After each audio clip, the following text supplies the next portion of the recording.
Bonjour, je m'appelle Perrine, j'ai 22 ans, je suis pareuse. Aujourd'hui, on m'a conviée à une journée organisée par Ecophyto et Contrat de Solutions. Je suis au lycée agricole de la Germinière à Rouillon. Aujourd'hui, il y a des éleveurs, des étudiants, des concessionnaires agricoles et on va parler de la pulvérisation. Mieux pulvériser, moins traiter. Allez, on y va.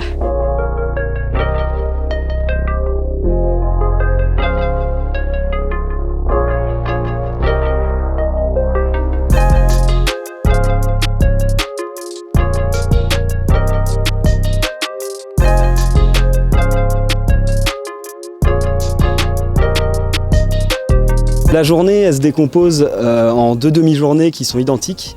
L'idée, c'est d'avoir 4 groupes, donc des ateliers qui sont tournants, avec un premier atelier qui va plutôt traiter des phytosanitaires et de la santé. Les bonnes pratiques, par exemple, en aire de remplissage, en aire de lavage, qui vont permettre à l'utilisateur de ne pas se mettre en danger en utilisant des produits phytosanitaires. On a un deuxième atelier qui porte plus sur la pulvérisation et l'innovation, donc les nouvelles technologies appliquées au domaine de la pulvée.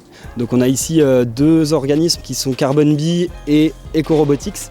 Donc ces 2 constructeurs-là, ils présentent leur pulvée de précision, donc leur pulvée qui fonctionne par imagerie. On a un troisième atelier qui est derrière moi qui porte sur l'utilisation des buses par des mises en pratique qui se déroulent sur cet atelier, de comparer les différentes efficacités des buses et ainsi limiter la dérive et donc à la fois protéger les voisins mais aussi faire des économies sur ces utilisations et donc protéger en même temps l'environnement et soi-même. Quatrième atelier, lui, donc, il va porter plutôt sur la connaissance de son matériel. Donc ça va du réglage du pulvérisateur, par exemple la hauteur de rampe, au contrôle technique, aux enjeux du contrôle technique du pulvé, avec les différents points de contrôle, les bons réglages pour appliquer de la pulvée de manière uniforme, satisfaisante et la plus économique et écologique possible.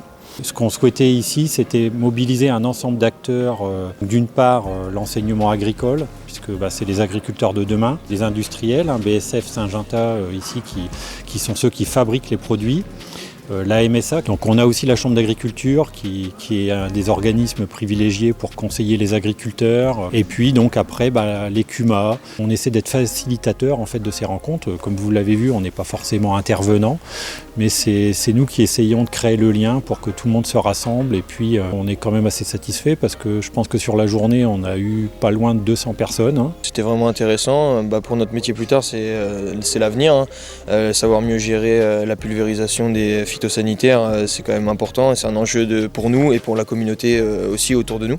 C'est toujours intéressant d'avoir des échanges avec les constructeurs, les différentes, la chambre. La dimension des bouchons sur tous les fabricants de produits phytosanitaires est important pour ça. Les phytosanitaires, c'est clairement un enjeu des années à venir. Et donc oui, on a pu retenir que notamment le choix des bus était très important dans le cadre d'éviter un maximum le problème de la dérive. Et donc globalement, beaucoup d'enseignements, les différents types de sécurité que nous aussi on peut adopter, les différents types de cabines, etc. Donc on a vraiment vu que c'était un sujet très important à aborder. Je pense que c'est de la pédagogie, c'est du pragmatisme, c'est des techniciens. Moi je pense qu'on voit des gens qui sont passionnés par leur métier et tous ceux qui nous présentent leur atelier, en fait on voit qu'ils sont convaincus aussi des sujets et ça c'est plutôt encourageant. Voilà. Bon, on arrive au terme de cette journée. C'était une journée vraiment enrichissante, on a appris beaucoup de choses. Je pense que les éleveurs présents et les futurs éleveurs ont également beaucoup appris, autant que moi. Je vous remercie de m'avoir conviée à cette journée et à bientôt.